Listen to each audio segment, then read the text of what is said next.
1900 ans avant Christo, une jeune Égyptia a été arrachée à tout ce qu'elle connaissait. Elle n'avait pas de nom de famille enregistré, n'avait pas de famille reconnue, n'avait pas de voix. Elle était une propriété. Mais cette femme, sans statut, sans droit et sans espoir, a reçu quelque chose qu'aucun patriarche ou prophète n'avait reçu avant elle. Une rencontre face à face avec l'Anjo do Senhor et l'honneur d'être la première personne dans les Écritures à donner un nom à Deus. Avant de continuer avec la vidéo, veux-tu fortifier ta vie de prière et encore aider notre chaîne à grandir? J'ai préparé un matériel avec plus de 50 prières spéciales pour te guider. Clique sur le lien de la description et aide notre projet à divulguer la parole de Christo. Pense à l'Égypto-Antigo, vers 1900 ans avant Christo. Une civilisation de pyramides monumentales, de pharaons traités comme des dieux vivants, d'une structure sociale aussi rigide que les pierres qui érigeaient leur temple. Dans ce monde de hiérarchies absolues, une jeune femme sans nom enregistrée par l'histoire vivait parmi les serviteurs du palais royal. Nous ne savons pas comment elle est arrivée là. Elle peut être née esclave, fille d'esclave. Elle peut avoir été vendue par sa propre famille en temps de famine. Elle peut avoir été capturée lors d'une incursion militaire aux frontières de l'Empire. Ce que nous savons, c'est qu'elle portait le nom Agar, un nom sémitique, nom égyptio, que certains érudits traduisent par « fuite » ou « étrangère ». Même son nom annonçait ce qui allait venir. L'histoire de Agar entre dans le registre biblique de manière latérale, presque accidentelle. Elle apparaît comme un détail dans le récit plus vaste de Abraham et Sarah. Le texte de Genèse chapitre 12 raconte que Abraham est descendu au Égypto, fuyant une famine sévère en Canaan. Là, de peur que le pharaon ne le tue pour garder son épouse Sarah, décrite comme extraordinairement belle, Abraham l'a présentée comme sa sœur. Le plan a fonctionné partiellement. Le pharaon s'est en effet épris de Sarah et l'a emmenée dans son harem. En échange, il a offert à Abraham des richesses considérables. Des brebis, des bœufs, des ânes, des serviteurs et des servantes. Agar était probablement l'un de ces cadeaux. Considère la situation de cette jeune femme. En un seul jour, elle est passée de servante dans un palais égyptien à la propriété d'un nomade étranger qui errait dans le désert. Elle a laissé derrière elle le Nilo, les cités de pierre, les temples grandioses. Elle a été jetée dans une vie de tente, de troupeau, de déplacements constants. Elle n'a pas eu de choix. Elle n'a pas été consultée. Elle était une marchandise transférée d'un propriétaire à un autre dans le cadre d'une négociation diplomatique qu'elle n'a même pas comprise. 10 ans ont passé. 10 ans pendant lesquels Sarah regardait son ventre rester vide alors que les promesses de Deus concernant une descendance nombreuse comme les étoiles résonnaient dans sa mémoire. 10 ans pendant lesquels Abraham attendait le fils promis qui n'arrivait pas. 10 ans pendant lesquels Agar servait en silence invisible, une présence fonctionnelle dans l'attente de sa maîtresse. Alors Sarah a pris une décision. Suivant une coutume commune dans l'Antigo Orient Proximo, elle a offert son esclave Égyptia comme concubine à son mari. La pratique avait un nom technique dans les contrats matrimoniaux de l'époque. L'épouse stérile devait fournir une remplaçante pour engendrer des héritiers. Les enfants nés de cette union seraient légalement considérés comme les enfants de la maîtresse, non de la servante. C'était une solution pragmatique, acceptée culturellement, documentée dans des textes mésopotamico et hittitas de la même époque. Observe ce qui se passe à ce moment-là. Agar n'a pas été consultée. Personne ne lui a demandé si elle voulait s'allonger avec un homme de 30 ans, son aîné. Personne n'a considéré ses sentiments, ses peurs, ses rêves interrompus. Elle était un outil reproductif, un utérus disponible pour résoudre le problème de sa maîtresse. Le texte biblique enregistre la transaction de manière directe. Sarah y prit Agar, l'Égyptia, sa servante, et la donna pour femme à Abraham. Prit, donna. Des verbes de possession appliqués à une personne. Agar est tombée enceinte rapidement, et quelque chose a changé en elle. Le texte de Genèse chapitre 16 dit que lorsqu'elle s'est rendue compte qu'elle était enceinte, sa maîtresse fut méprisée à ses yeux. Certains traducteurs utilisent l'expression « regarder avec mépris ». D'autres diminua dans sa considération. Que s'est-il passé dans le cœur de cette jeune esclave? Peut-être pour la première fois de sa vie, Agar possédait quelque chose que sa maîtresse n'avait pas. Elle portait dans son ventre le futur héritier de la maison. Elle avait de la valeur. Elle avait du pouvoir. Elle avait quelque chose que personne ne pouvait lui enlever à ce moment-là. Des années d'humiliation silencieuse, d'obéissance forcée, d'invisibilité complète, tout cela bouillonnait maintenant dans une réaction humaine, compréhensible et profondément problématique. Sarah a réagi avec fureur. Elle est allée vers Abrao et a déversé sa frustration. « Que mon outrage soit sur toi. J'ai moi-même placé ma servante dans tes bras, et maintenant qu'elle sait qu'elle est enceinte, je suis méprisé par elle. Que le Seigneur juge entre moi et toi. » La réponse de Abrao en dit long sur la dynamique de cette maison. Il a simplement rendu la responsabilité à Sarah. « Ta servante est entre tes mains. Fais-lui ce qui te semblera bon. Fais-lui ce qui te semblera bon. » Le patriarche s'est lavé les mains. La femme enceinte de son fils a été livrée à la vengeance de l'épouse jalouse. Le texte utilise un mot hébreu spécifique pour décrire ce que Sarah a fait, l'affliger. Le verbe hébreu « ana » porte des connotations d'oppression, d'humiliation, de traitement brutal. C'est le même verbe utilisé pour décrire l'esclavage des Israélitas au Égypto des générations plus tard. Agar s'est enfuie. Enceinte seule, une esclave égyptienne dans le désert de Canaan. Elle a pris le chemin de Sur, la route qui menait de retour au Égypto. Rentrait-elle chez elle? Tentait-elle d'échapper à toute forme de servitude? Courait-elle simplement sans destination, mue par le désespoir? Le texte ne le dit pas. Il enregistre seulement qu'elle s'est arrêtée près d'une source d'eau au milieu de nulle part. Et là, il s'est produit quelque chose sans précédent dans les Écritures. L'ange du Seigneur lui est apparu, non à Abrao le patriarche, non à Sarah la matriarche, à elle, à l'esclave fugitive, à la femme sans statut, sans protection légale, sans aucune importance aux yeux de la société. Et la première chose que ce messager divin a faite a été de l'appeler par son nom, Agar, servante de Sarai. C'est la première fois dans le récit biblique que quelqu'un s'adresse à Agar en utilisant son nom propre. Pas l'Égyptia, pas la servante. Agar. Elle avait une identité reconnue par le ciel. L'anjo a posé 2 questions simples. D'où viens-tu?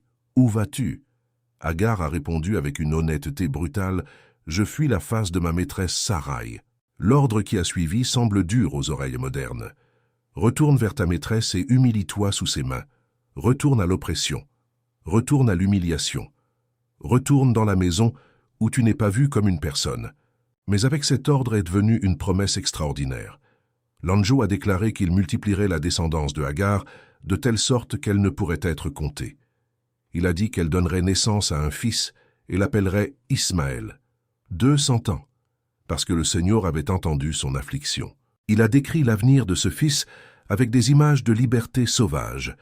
Il serait comme un âne sauvage, vivant libre, sa main contre tous, la main de tous contre lui, habitant en face de tous ses frères. Mesure cela. Une esclave sans droit a reçu une promesse de descendance qui faisait écho aux promesses faites à Abrao lui-même.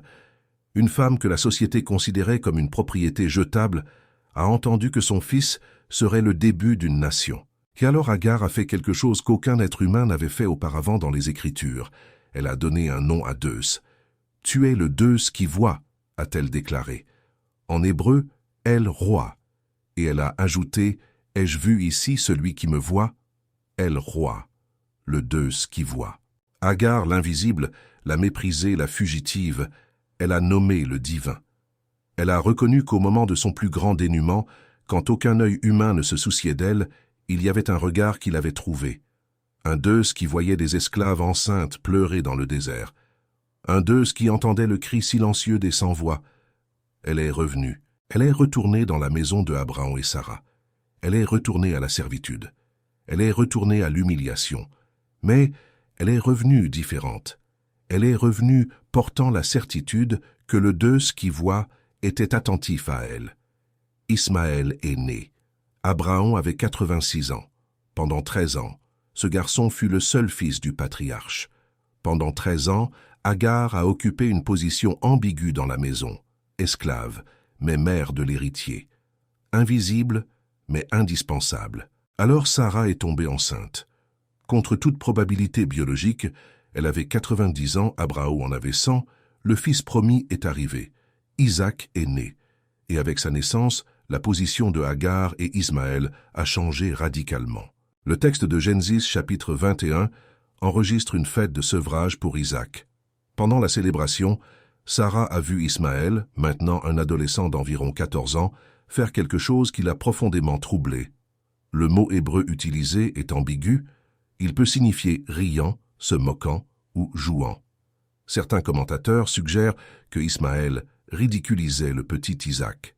D'autres n'y voient que des jeux de frères. Quelle qu'ait été la nature du geste, Sarah a réagi avec une demande extrême. « Chasse cet esclave et son fils, car le fils de cet esclave ne sera pas héritier avec mon fils Isaac. Chasse, pas renvoie, pas libère, chasse, comme on chasse un animal indésirable. » Le texte dit que cela parut très mal aux yeux de Abraham à cause de son fils. Notez bien, à cause de son fils, non à cause de Agar, la femme qui a porté Ismaël dans son ventre, qui l'a allaité, qui l'a élevé pendant 14 ans. Elle restait invisible dans la considération du patriarche. Mais Deus est intervenu à nouveau. Il a dit à Abraham d'accéder à la demande de Sarah, garantissant que de Ismaël aussi il ferait une grande nation, parce qu'il était le descendant de Abraham. La promesse divine couvrait le garçon. La mère ne fut mentionnée que comme l'esclave. Le lendemain matin, Abraham s'est levé tôt. Il a pris du pain et une outre d'eau, non pas des provisions pour un voyage, mais le minimum pour ne pas paraître comme un meurtre direct. Il a tout placé sur les épaules de Agar, lui a remis l'enfant et l'a congédié. Congédié, après des décennies de service, après avoir engendré un fils pour lui. Après tout, du pain et de l'eau. Agar est partie. Elle a marché sans but dans le désert de Bershéba. Quand l'eau s'est épuisée, elle a fait quelque chose qui brise n'importe quel cœur qui le lit. Elle a placé l'enfant sous un buisson, s'est éloignée à la distance d'une portée d'arc, s'est assise et s'est dit à elle-même « que je ne vois pas mourir l'enfant ». Et elle a pleuré. L'esclave qui avait trouvé le Déus qui voit fermait maintenant les yeux pour ne pas voir son fils mourir de soif. La femme qui avait reçu des promesses de descendance innombrables attendait maintenant la mort dans le désert. Mais Deus a entendu, non pas les pleurs de Agar. Le texte est spécifique. Deus a entendu la voix de l'enfant. Ismaël, Deus entend, a été entendu par le Deus qui avait promis de l'entendre avant même sa naissance. L'ange de Deus a appelé Agar du ciel. « Qu'as-tu, Agar? Ne crains point, car Deus a entendu la voix de l'enfant de l'endroit où il est. Lève-toi, prends l'enfant et tiens-le par la main, car de lui, je ferai une grande nation. » Et alors, Deus lui a ouvert les yeux. Il y avait un puits d'eau là. Il avait été là tout le temps. Mais Agar, aveuglée par le désespoir, n'avait pas réussi à voir. Le Deus qui voit a ouvert les yeux de la femme qui ne voyait pas. Elle a rempli l'outre. Elle a donné à boire à l'enfant. Ils ont survécu. Ismaël a grandi dans le désert de Paran. Il est devenu archer. Agar, l'esclave égyptia, lui a trouvé une épouse égyptia. La femme qui avait été arrachée au Égypto a veillé à ce que son fils se connecte à ses racines. Et les descendants de Ismaël se sont multipliés, accomplissant la promesse faite à cette jeune fugitive près d'une source sur le chemin de Sur. Mais Agar n'a pas été la seule. Elle n'a pas été la seule esclave dont le corps a été utilisé pour résoudre des problèmes de fertilité dans la maison des patriarches. Elle n'a pas été la seule femme invisible dans les récits bibliques.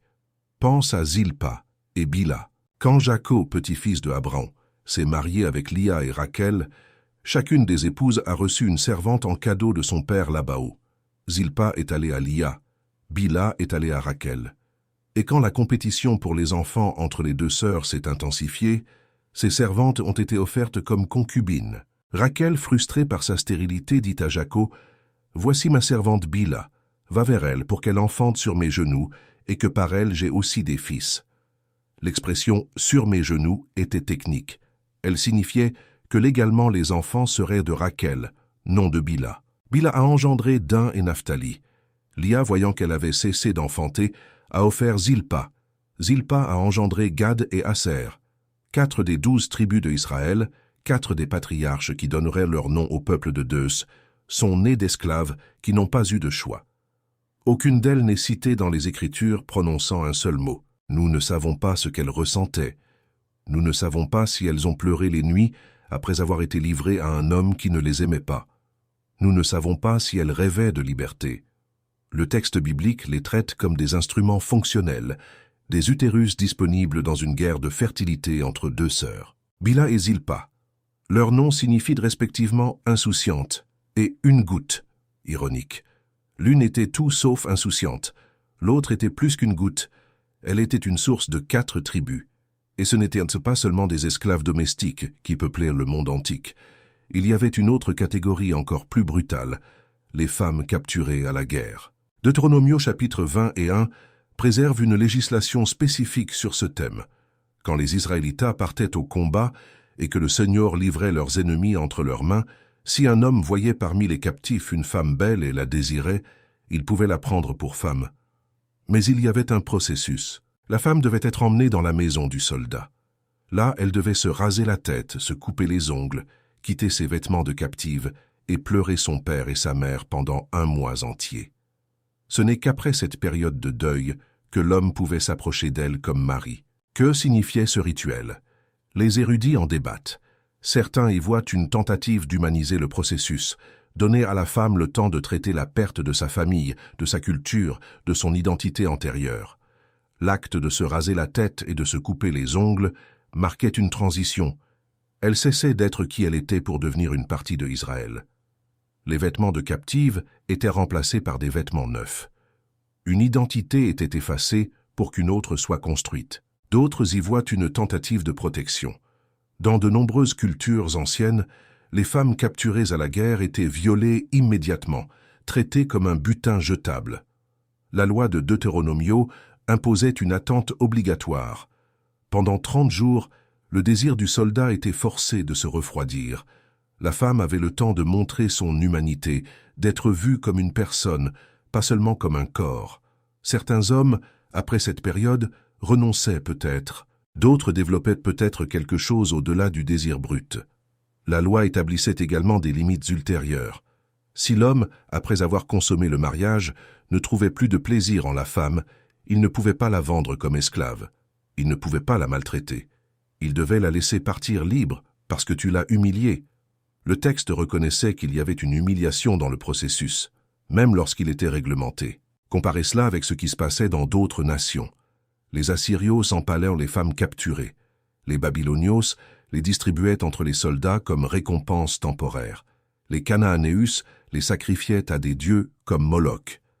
Dans le contexte brutal de l'Antigo-Orient Proximo, la législation israélite représentait une tentative d'imposer des limites éthiques là où il n'existait pas de limites. Cela ne rend pas la pratique acceptable aux yeux modernes. Aucune quantité de réglementation ne transforme la capture forcée d'une femme en quelque chose de juste. Mais cela révèle une tension constante dans les Écritures. Deux travaillant au sein de cultures imparfaites, déplaçant les cœurs graduellement vers quelque chose de meilleur, sans détruire instantanément tout l'ordre social. Le livre de Numéros chapitre 31 offre un aperçu statistique perturbateur. Après une bataille contre les Midianitas, les Israélitas ont capturé 32 000 vierges, 32 000, des fillettes et des jeunes femmes qui n'avaient jamais connu d'hommes, ont été divisées entre les soldats et la congrégation. Elles ont été traitées comme un butin de guerre aux côtés des brebis, des bœufs et des ânes. Des chiffres effrayants. 32 000 destins brisés, 32 000 histoires réduites au silence. Mais il y a un autre côté à cette médaille. Dans le système israélita, ces femmes capturées avaient plus de protection que dans n'importe quelle autre nation voisine. Elles étaient incorporées à la communauté. Leurs enfants étaient considérés comme des Israélitas à part entière. Si elles étaient maltraitées, elles avaient droit à la liberté. Si leur maître mourait, elles n'étaient pas automatiquement vendues ou jetées. La jeune Israélita capturée par les Syriens et emmenée comme servante dans la maison de Naaman, le général, illustre cette dynamique de manière inversée. Dans Segundo Reis, chapitre 5, cette petite fille sans nom servait l'épouse de Naaman. Quand elle apprit que son maître souffrait de la lèpre, elle ne se réjouit pas de la maladie de l'homme qui l'avait arraché à sa terre. Au lieu de cela, elle dit à sa maîtresse, « Oh, si mon Seigneur était devant le prophète qui est à Samaria, il le guérirait de sa lèpre. » Une esclave souhaitant du bien à son ravisseur, une prisonnière de guerre orientant son maître vers la guérison. L'histoire n'enregistre pas si elle a été libérée après, probablement pas. mais sa compassion traverse les siècles comme témoignage d'une humanité que l'esclavage n'a pas réussi à détruire. Et c'est ce que les histoires de ces femmes révèlent, en fin de compte. L'esclavage pouvait prendre leur corps, il pouvait effacer leur nom des registres officiels, il pouvait faire taire leur voix dans les récits, mais il ne parvenait pas à effacer l'image de Deus imprimée en elles. Agar, méprisée et fugitive, a nommé le divin. Bila et Zilpa, utilisées comme utérus de remplacement, ont engendré des patriarches. Des femmes capturées à la guerre, incorporées à Israël, sont devenues les ancêtres du peuple élu. L'esclave de Naaman, volé à sa terre, a apporté la guérison à son ravisseur. Le schéma se répète. Le système tente de les déshumaniser. Deus insiste pour les voir. Et voici le tournant qui transforme tout. Quand l'apôtre Paolo a écrit aux Galatas des siècles plus tard, il a utilisé précisément l'histoire de Agar et Sarah comme une allégorie. Agar, l'esclave, représentait l'alliance du Sinaï, la loi qui engendre l'esclavage. Sarah, la femme libre, représentait l'alliance de la promesse, la grâce qui libère. Mais que dit l'Écriture ? A demandé Paolo. Chasse l'esclave et son fils, car le fils de l'esclave n'héritera pas avec le fils de la femme libre. Des paroles dures. Apparemment, une confirmation finale du rejet de Agar. Mais observez ce que Paolo fait ensuite. Il déclare « Pour nous, frères, comme Isaac, nous sommes enfants de la promesse. » Le tournant est celui-ci. Ceux qui étaient esclaves, non par la servitude humaine, mais par la loi, par le péché, par l'impossibilité de se sauver, sont libérés par la promesse. Le même Deus qui a vu Agar dans le désert voit chaque personne esclave du poids de sa propre condition. Et Christo, le descendant promis de Sarah à travers Isaac, a apporté la liberté à tous les esclaves, de n'importe quel type d'esclavage. L'Évangile ne domestique pas cette histoire. Il ne prétend pas que l'esclavage n'a pas existé. Il n'efface pas les larmes de Agar, ni le silence de Bila et Zilpa, ni le traumatisme des 32 000 vierges midianitas. Mais il traverse ces histoires avec une vérité transformatrice. En Christo, il n'y a ni esclave ni libre. Il n'y a ni homme ni femme. Tous sont un. Agar est morte dans le désert de Paran. Nous ne savons pas quand. Nous ne savons pas comment. Son tombeau, si elle en a eu un, a été englouti par les sables. Mais son nom demeure dans les Écritures comme la première personne à avoir nommé Deus, El Roi. Le Deus qui voit. Et il voit encore. Il voit les invisibles. Il voit ceux qui sont réduits au silence. Il voit ceux que le monde traite comme une propriété jetable. Là où tu regardes et ne vois personne, lui, il voit quelqu'un.